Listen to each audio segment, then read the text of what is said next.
Whether it's a ridiculous strat that ends up working or some divine intervention in the server, there are plenty of bizarre ways we have seen teams pull off wins over the years. Sometimes getting that dub takes every last ounce of blood, sweat, and tears you have in you. And sometimes it feels like the win is just handed to you.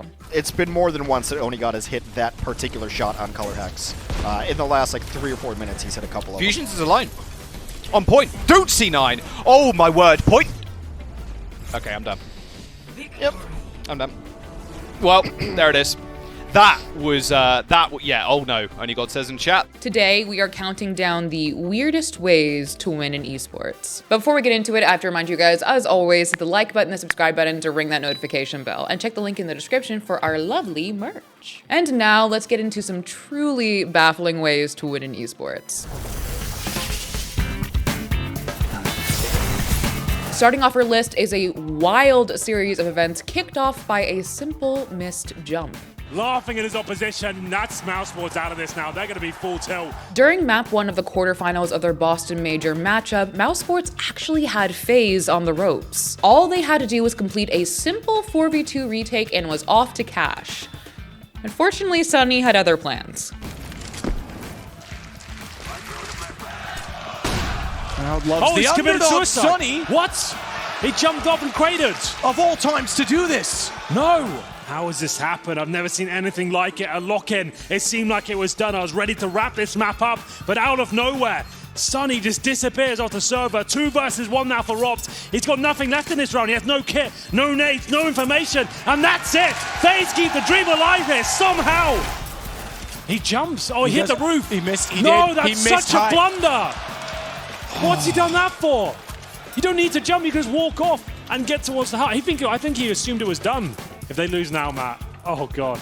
Yes, Sunny tried to jump down onto the hut from the top ropes like he was in WWE, but he missed the ledge completely and fell to his death. His teammates scrambled and FaZe won the round. Then overtime, then the map, and then the series. All that after one clumsy misstep.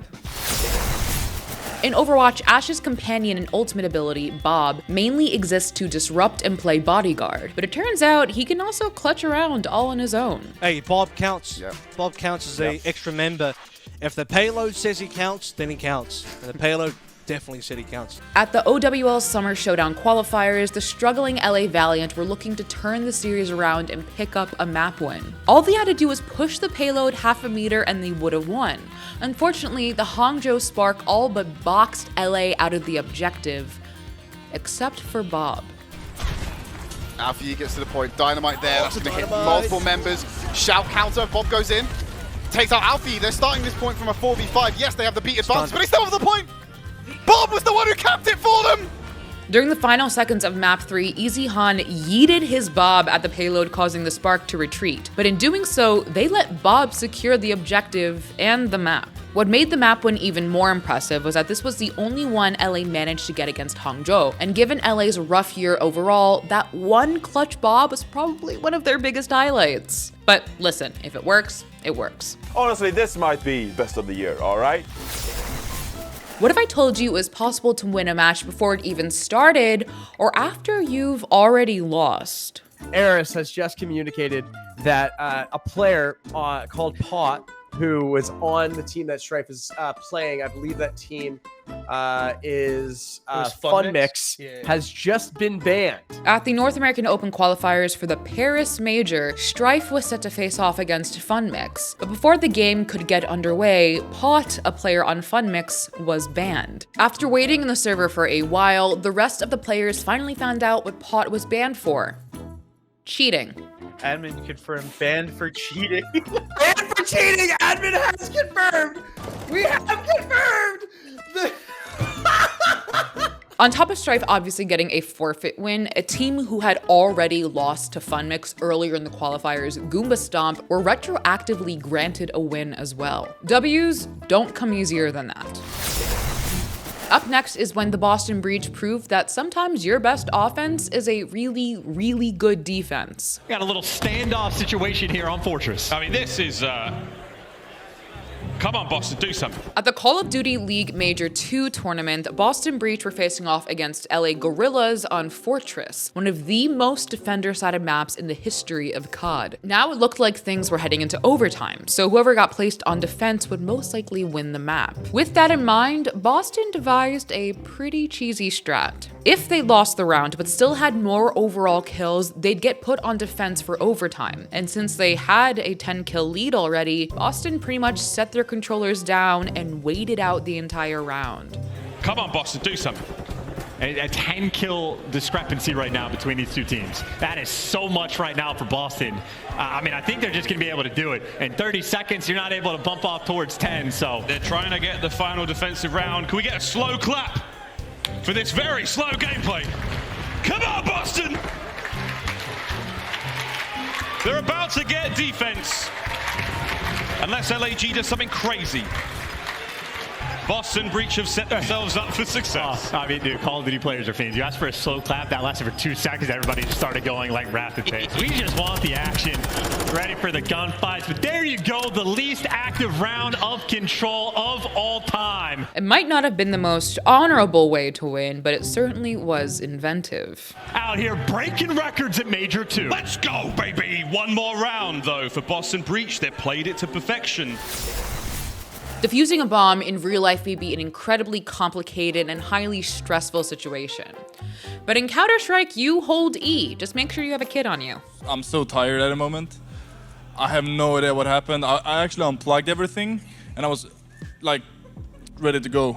At DreamHack Valencia 2017, NA boys CLG were facing off against the Swedes on Red Reserve. All CLG's Finesse had to do was defuse the bomb, but being the polite Canadian that he is, Finesse let Kusta have it. Except Kusta didn't have the kit.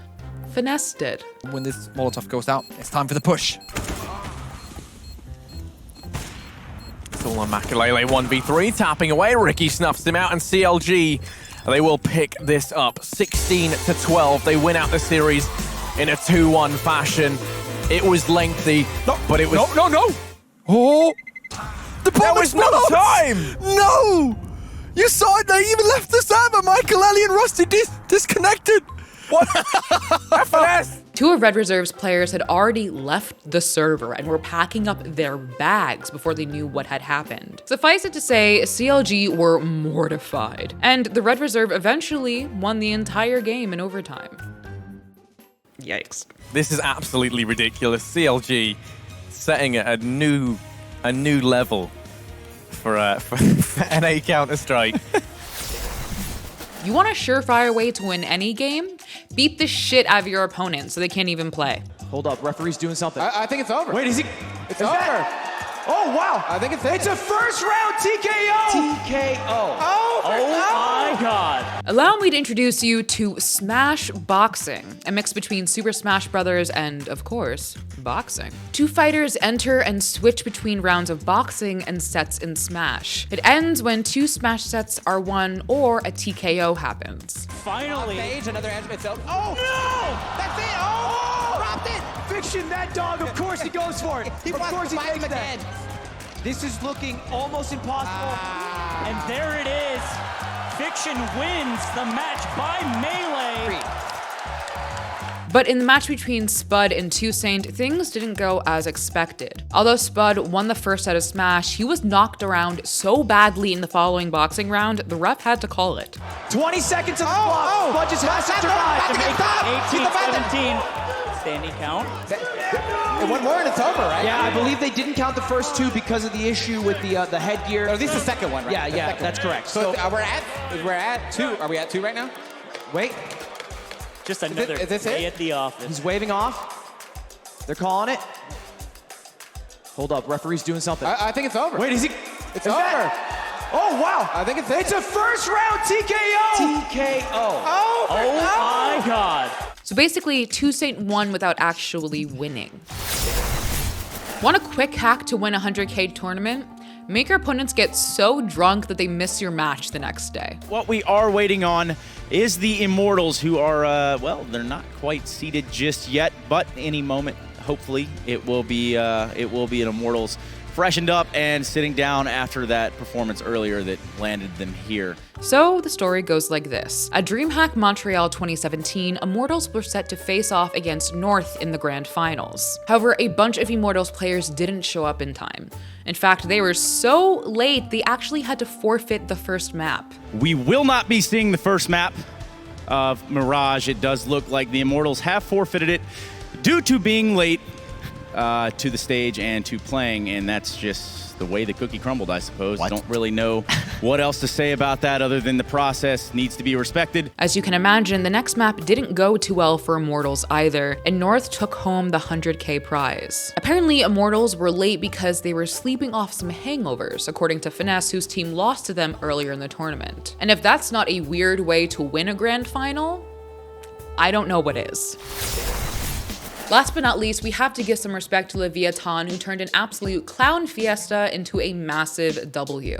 There's simply no way that Leviatan win that round. At the 2022 VCT Stage 2 Masters, Leviatan were in the midst of a real barn burner on map 3. Xset mounted a comeback all the way to match point. And if things weren't bad enough for Leviatan, Meltzer made a critical error. He teleported behind enemy lines with the bomb. But just when things looked over for Leviatan, the unthinkable happened. Not too great for Leviatan. Got the spike.